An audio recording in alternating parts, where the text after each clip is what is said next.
مسیح کے زندہ اور جلالی نام میں سب کو سلام۔ خدا ان کا شکر کرتے ہیں، خدا کی تعریف کرتے ہیں۔ میری جان خدا کو مبارک کہہ اور اس کی کسی نعمت کو فراموش نہ کر۔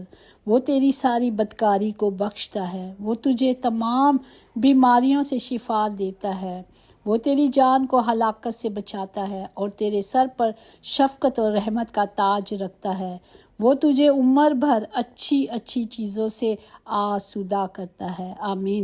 ہم دیکھ رہے ہیں کہ خدا کا زندہ کلام جو زندگی بخش ہے، جو ہمیں دیا جا رہا ہے، جو وعدوں کے ساتھ ہے۔ ہم نے پہلے دیکھا زبور 121 اس کی 8 آیات میں تھا کہ مین ڈور کے لیے جو ہمارے آنے جانے کی آمد و رفت کا دروازہ، اس کے مطابق خدا کا کلام۔ پھر ہم نے دیکھا سیٹنگ روم میں جہاں سب بہن بھائی اکٹھے ہو کر ملتے ہیں اور بیٹھتے ہیں۔ یہ تعلیم خدا باپ نے حکم دیا کہ ہمیں کیا کرنا ہے، اپنی اولاد کو سکھانا ہے، اپنی اولاد کی بہتر تربیت کی فکر کریں، سہولتوں کی نہیں۔ پرندے اور اپنے جانوروں کو، اپنے بچوں کو پروان کرنا سکھاتے ہیں، گھونسلہ بنا کر نہیں دیتے۔ اس لیے خدا نے جب ہمارے اپنے گھر ہیں، ہر کونے کے لیے، ہر جگہ کے لیے خدا نے کلام دیا ہے۔ ہم اگر اپنے گھر میں یہ روٹین بنائیں گے تو ہمارے بچوں کے بچے اس نسل، اس کلام کو لے کر یہ نسل آگے چلے گی۔ پریز دی لارڈ۔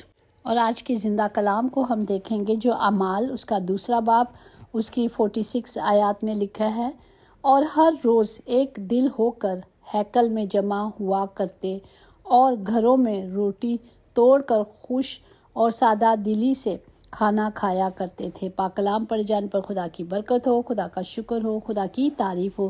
یہاں پہ ہم دیکھتے ہیں کہ خدا کے جو شاگرد تھے وہ سارے ایک جگہ شام کے وقت اکٹھے ہوتے تھے اور خوشی کے ساتھ روٹی توڑا کرتے تھے، خوشی کے ساتھ اکٹھے ہو کر کھانا کرتے تھے۔ ہمارے گھروں میں بھی صبح سب اسکولوں میں کاموں پہ چلے جاتے اور رات کو ہم سب بیٹھ کر ڈنر کرتے ہیں۔ اسی طرح ہر گھر کا اصول ہوگا، ہر گھر میں اکٹھے بیٹھ کر کھانا کھاتے ہوں گے۔ اگر نہیں کھاتے تو پلیز اکٹھے ہو کر کھانا کھایا کریں، تاکہ اس سے محبت بڑھتی ہے، ایک دوسرے کے ساتھ اور قریب آنے کا ایک راستہ بنتا ہے۔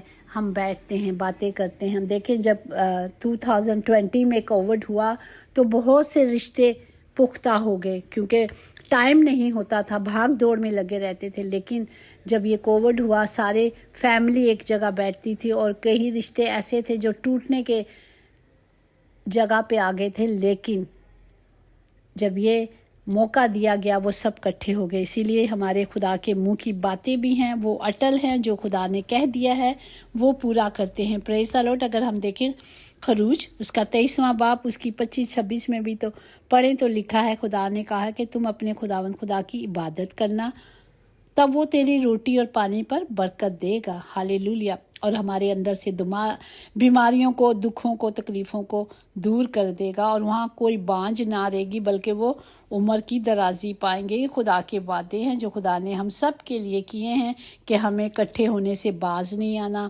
گھر میں ہیں تو خدا نے ایک کو خاندان بنایا اور خاندان کے طور پر سارے اکٹھے ہوں، اور ہم کیا کرتے ہیں، بھاگ دوڑ میں لگے ہوئے ہیں۔ ایسا ہی ہے، وقت جو ہے وہ چرایا جا رہا ہے ہم سب کا۔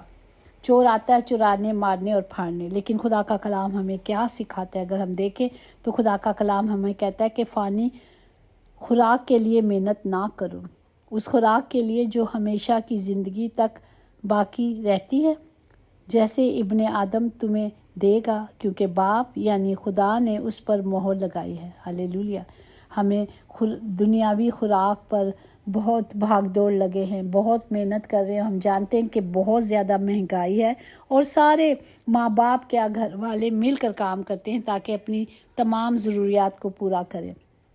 اور جب ہم خدا پر توکل کرتے ہیں، جب ہماری آس، ہماری امید ہمارا زندہ خدا ہے، تو وہ اپنے مانگنے والوں کو کبھی شرمندہ نہیں کرتا۔ ہمیں صرف ایک اپنی زندگی کا ایک طریقہ کار بنا لینا ہے، وعدہ کرنا ہے آپس میں کہ بھی یہ ٹائم ہمارے ڈنر کا ہے، ہم ڈنر کریں گے۔ اپنے موبائل رکھ دو اور صرف ڈنر پر آ جاؤ، اور گھر میں ایک اصول بنانا ہے کہ جو بھی آیا اپنے موبائل رکھ دے، اب فیملی ٹائم ہے۔ جب ہم ایسا کریں گے تو خدا کا جلال ہماری زندگی میں، ہمارے گھروں میں پورا ہوگا۔ آمین، پریز دی لارڈ۔ اگر ہم کلام کے مطابق دیکھیں تو امثال 22 باب، ہاللیلویا، اس کا 22واں باب اس کی 4 میں لکھا ہے، دولت اور عزت اور حیات خدا کے خوف اور فروختن کا اجر ہے۔ ہاللیلویا، یہ خدا کی طرف سے انعام دیا جائے گا۔ جب ہمیں کہا گیا ہے، خدا نے جو وعدہ کیا ہے، باپ نے ان وعدوں کو پورا کیا، اور وہ کہتے ہیں کہ میں تمہیں سب کچھ دوں گا، دھن دولت سب کچھ خدا کی طرف سے ہمیں دی جائے گی۔ ہمیں صرف خدا پر توکل کی امید رکھنی ہے۔ ہم دیکھتے ہیں کہ روز ہمیں وقت دیا جاتا ہے، وقت پر قدر کریں۔ وقت کے پاس بھی اتنا وقت نہیں کہ وہ آپ کو اور مجھے دوبارہ وقت دیا جاتا ہے۔ اس لیے ہمیں جو کلام دیا جاتا ہے، ہمیں کلام پر توکل کرنی ہے۔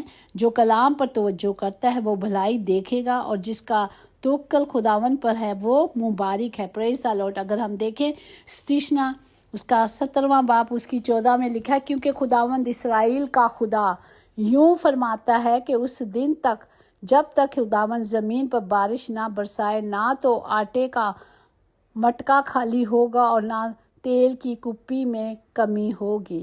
آمین۔ ہم جانتے ہیں کہ یہاں ایک بیوہ کے لیے کلام دیا گیا تھا کہ اس کے کبھی بھی آٹے پانی میں کمی نہیں ہوگی۔ پریز دی لارڈ۔ یہ خدا کے منہ کی باتیں ہیں جو خدا نے ہم سب کے لیے کہی ہیں۔ جب ہم خدا پر ایمان رکھیں گے، خدا پر توکل کریں گے اور پورے طور پر کامل بن کر خدا کی حضوری میں بنے رہیں گے، تو خدا کا کلام جو سچا ہے، اٹل ہے، وہ ہم سب کی زندگی میں پورا ہوگا۔ آمین، ہاللیلویا۔ ہم شکر کرتے ہیں آج کے زندہ کلام کے لیے، اور آج کے سارے وعدوں کو خدا کی حضوری سے سب کے لیے مانگتے ہیں، تاکہ ہر روز ایک روح ایک جان ہو کر سب بیٹھیں، مل کر کھانا کھائیں، خوشی منائیں، اور اس وقت بہت سی گہری باتیں بھی ہوتی ہیں۔ تو خدا باپ سب کو برکت دے۔ آمین۔ یقیناً بھلائی اور رحمت عمر بھر ہم سب کے ساتھ رہے گی، اور ہم ہمیشہ اپنے زندہ خدا کے گھر میں سکونت کریں گے۔ آمین۔ God bless you all.